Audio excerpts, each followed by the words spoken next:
1,00,000 ఎకరాల్లో ఒక అమరావతి రాజధాని కట్టేటువంటి సత్తా, దమ్ము, ధైర్యం ఉన్నటువంటి ఏకైక వ్యక్తి చంద్రబాబు నాయుడు గారే.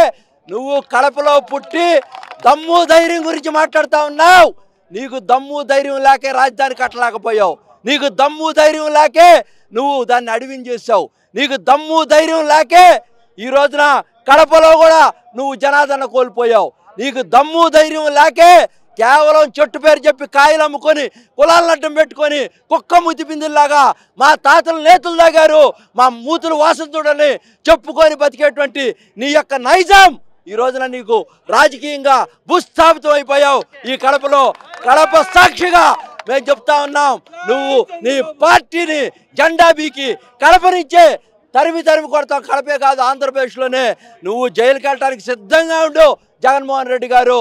మేము సూపర్ హిట్ ఈ రోజున కడపలో అత్యద్భుతంగా ప్రజాదరణతో ఈ రోజున రాష్ట్ర వ్యాప్తంగా కూడా జయజాలు పలుకుతా ఉన్నారు. కూటమిలో లొకలొకలు పెడదాం అనుకున్నావు, 1 year అయిపోయింది. ఈ రోజున ఎక్కడ వ్యతిరేకత లేదు. సూపర్ 6 100% సూపర్ హిట్ మాది. బ్రహ్మాండంగా పరిపాలన, ప్రజారంజకంగా పరిపాలిస్తున్నటువంటి ఏకైక వ్యక్తి ఎవరు భారతదేశంలో ఉన్నారంటే is only the man, is Chandrababu Naidu. You will strive and drive for ever in this country అని కూడా మరొకసారి ఈ యొక్క వేదిక సమక్షంగా అందరూ కూడా పిలుపునిస్తా ఉన్నాను.